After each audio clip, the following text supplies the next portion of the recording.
Brian Butt, volunteer at the Ontario Regiment RCAC Museum and part of the Sheridan vehicle crew. And I'm John Panethere. I'm also a volunteer here and part of the Sheridan crew. I trained on these in the early 80s down at Fort Hood. I was there for 11 weeks, and we also finished the last 2 weeks on 60s, M60. Okay, now we get the turret traversed. Let's get these hatches open.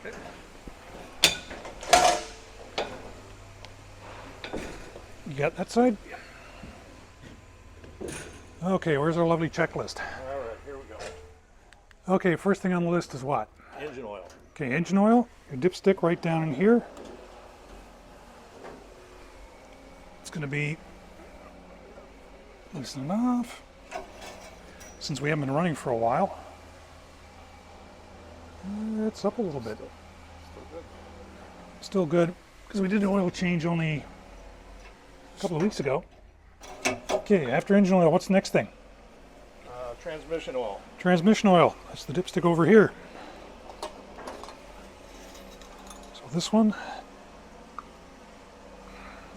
specifically states on it, check with engine stopped. Yep. Good to go. Good to go on the top operating range. Okay, next thing to check? The fan drives. Fan drives. Oh, lovely. So our belts are all the way up over here. And that includes the water pump. Oh, you would say the water pump. That's the fun one.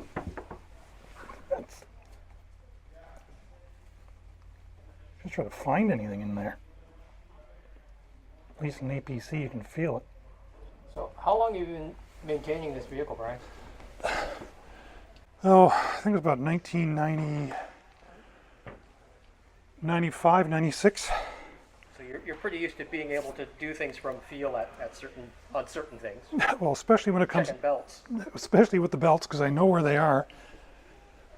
On an M113, you open up the front hatch, it's right there in front of you.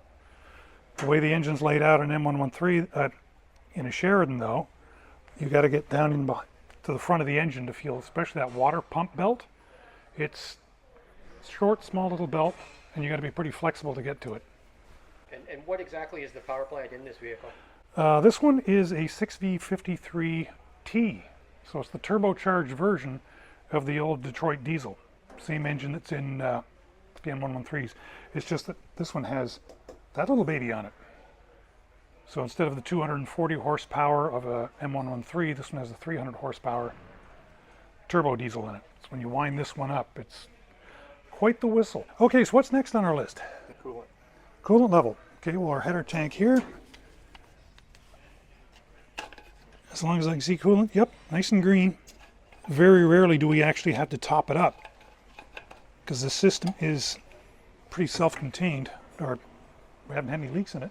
Okay, other things you need to check in here are your basic connections, loose linkages, like your throttle linkage here.